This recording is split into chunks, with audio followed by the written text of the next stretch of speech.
ഇപ്പോൾ പ്രോഡക്റ്റ് കണ്ടുപിടിക്കുന്ന മെത്തേഡ് മനസ്സിലായെങ്കിൽ ഇതൊന്ന് ചെയ്ത് നോക്കാം. നമ്മൾ ആദ്യം നോക്കേണ്ടത് എന്താ, പ്രോഡക്റ്റ് ചെയ്യാൻ പറ്റുമോ എന്നൊക്കെ, ഇത് കൺഫേമബിൾ ഫോർ മൾട്ടിപ്ലിക്കേഷൻ ആണോ എന്ന് ആദ്യം നോക്കണം. അതായത് ഇത് കൺഫേമബിൾ, നമുക്ക് മൾട്ടിപ്ലൈ ചെയ്ത് ആൻസർ കണ്ടെത്താൻ പറ്റുന്നൊരു കണക്കാണോ എന്ന് കണ്ടുപിടിക്കണം. അപ്പോൾ അതിന് വേണ്ടിയിട്ട് നമ്മൾ ആദ്യം നോക്കേണ്ടത് അതിൻ്റെ ഡയമെൻഷനാണ്. ഇതിൻ്റെ ഡയമെൻഷൻ 3/3 ആണ്. കാരണം ഇതിനകത്ത് 3 റോ ഉണ്ട്, 3 കോളവും ഉണ്ട്. 3 റോയും 3 കോളവും ഉണ്ട്. അപ്പോൾ 3/3. ഇതെന്ന് പറയുന്നത് 3/2 ആണ്. കാരണം ഇത് 3 റോ ഉണ്ട്, പക്ഷേ 2 കോളം. അപ്പോൾ ആദ്യം നമ്മൾ എഴുതുന്ന റോ ആണ്, പിന്നെയാണ് കോളം എഴുതുന്നത്. അതുകൊണ്ട് ഇവിടെ 3/2 ആണ്. നമ്മൾ ആദ്യം നോക്കേണ്ടത് ദി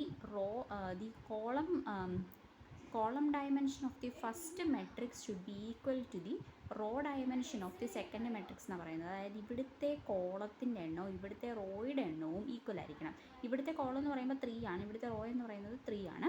അപ്പോൾ രണ്ടും എന്താണ്, it is conformable from multiplication. അപ്പോൾ ആദ്യം അതാണ് എഴുതേണ്ടത്. Both the matrices are conformable for multiplication. ഇപ്പോൾ കൺഫേമബിൾ എന്ന് എഴുതുന്നുള്ളൂ, കൺഫേമബിൾ ആണ്. And the dimension of the resulting matrix will be 3/2. Resulting മെട്രിക്സിൻ്റെ അതിൻ്റെ ഡയമെൻഷൻ അതൊക്കെ എഴുതണം. Will be 3/2. 3/2 ഡയമെൻഷൻ എന്തായിരിക്കും കിട്ടുന്നത്. അതായത് 3 റോയും 2 കോളവും ആയിരിക്കും അതിനകത്തുണ്ടായിരിക്കുന്നത്. ഈ ഡയമെൻഷൻ എഴുതിയാൽ തന്നെ നമുക്ക് ഏകദേശം മനസ്സിലാവും ഇത് എങ്ങനെയായിരിക്കും ഇരിക്കുന്നതെന്ന്. അപ്പോൾ നമ്മൾ ആദ്യം ചെയ്യേണ്ടത് എന്താ, ആദ്യത്തെ റോയിനെ ആദ്യത്തെ കോളമായിട്ട് മൾട്ടിപ്ലൈ 0 × 8 + 2 × 0 + 0 × 3 ചെയ്യുമ്പോൾ ആദ്യത്തെ എലമെൻറ്റ് കിട്ടും. അപ്പോൾ ആദ്യത്തെ എലമെൻറ്റ് അപ്പം തന്നെ എഴുതുക. 0 × 8 0, ഇതെല്ലാം 0 ആയിപ്പോൾ. അപ്പോൾ ആദ്യത്തെ എലമെൻറ്റ് 0 ആണ്. അപ്പോൾ ഇവിടുത്തെ ആദ്യത്തെ റോയിനെ നമ്മൾ ആദ്യത്തെ കോളമായിട്ട് മൾട്ടിപ്ലൈ ചെയ്തു. ഇനി രണ്ടാമതൊരു ഇവിടെ ഒരു എലമെൻറ്റ് കൂടെ വരണമല്ലോ. അപ്പോൾ മനസ്സിലാക്കിക്കോണം, ഇതിനെ അടുത്ത ഇതുമായിട്ട് മൾട്ടിപ്ലൈ ചെയ്യണം. 0 × അപ്പോൾ ഇവിടെ തന്നെ അങ്ങ് എഴുതണം. 0 × 0 + 2 × 1 + 0 × 5 ആണ് വരുന്നത്. അപ്പോൾ അവിടെ കൂടെ വരുന്നത് 2 ആണ്. നമുക്കറിയാം 2 കോളമേ ഉള്ളത്, അതുകൊണ്ട് ഇവിടെ ബ്രാക്കറ്റ് ക്ലോസ് ചെയ്യാൻ പറ്റുകയും ചെയ്യും. നമുക്ക് രണ്ടാമത്തെ എലമെൻറ്റ് കണ്ടുപിടിക്കണമെങ്കിൽ രണ്ടാമത്തെ റോ ഇൻറ്റു ആദ്യത്തെ കോളം ചെയ്യണം. 3 × 8 + 0 × 0 + 4 × 3.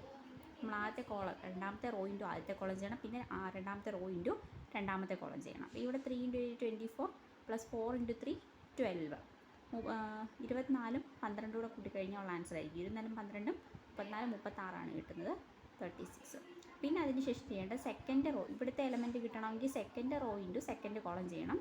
3 × 0 + 0 × 1 + 4 × 5. ആൻസർ കിട്ടുന്നത് 20 ആണ്. പിന്നെ അതിന് ശേഷം അടുത്ത ഇവിടുത്തെ ഇനി നമുക്കറിയാം 3 റോ ആണുള്ളത്. 3/2 ഇത് ഡയമെൻഷനാണ് കിട്ടുന്നത്. അപ്പോൾ ഒരു റോയുടെ ഉള്ളത് മനസ്സിലാവും. ഇനി ഇത് ഇൻറ്റു ഇത്, പിന്നെ ഇത് ഇൻറ്റു ഇത് ചെയ്യണം. 2 × 8 + 3 × 0 + 0 × 3 ചെയ്താൽ മതി. ആൻസർ കിട്ടുന്നത് 16 ആണ്. അതിനുശേഷം പിന്നെ ഇതിനായിട്ട് മൾട്ടിപ്ലൈ ചെയ്യുക. 2 × 0 + 3 × 1 + 0 × 5 3 ആണ് ആൻസർ. അപ്പോൾ റിസൾട്ടിങ് മെട്രിക്സ് ആണിത്. അപ്പോൾ ഇതിന് നമുക്ക് എ എന്ന് ഇപ്പോൾ 2 പേര് കൊടുത്തിട്ടുണ്ടായിരിക്കും. ഇതിൻ്റെ എന്താണ്, ഇത് ഒന്നാമത്തെ മെട്രിക്സ് AB ആണിത്. അപ്പോൾ പ്രോഡക്റ്റ് AB = ഈ മെട്രിക്സ് ആണ്. ഇത്രയേ ഉള്ളൂ മൾട്ടിപ്ലിക്കേഷൻ മെട്രിക്സ്. അതൊന്ന് കുറച്ച് മനസ്സിലാക്കണം. അതായത് ആദ്യത്തെ റോ ഇൻറ്റു ഫസ്റ്റ് കോളം ആയിരിക്കും first element, first rho into second column ആയിരിക്കും സെക്കൻഡ് എലമെൻറ്റ് ഇടുന്നത്. ഇതിൽ ഓരോ ആൾക്കാരെയാണ് എലമെൻറ്റ് എന്ന് പറയുന്നത്.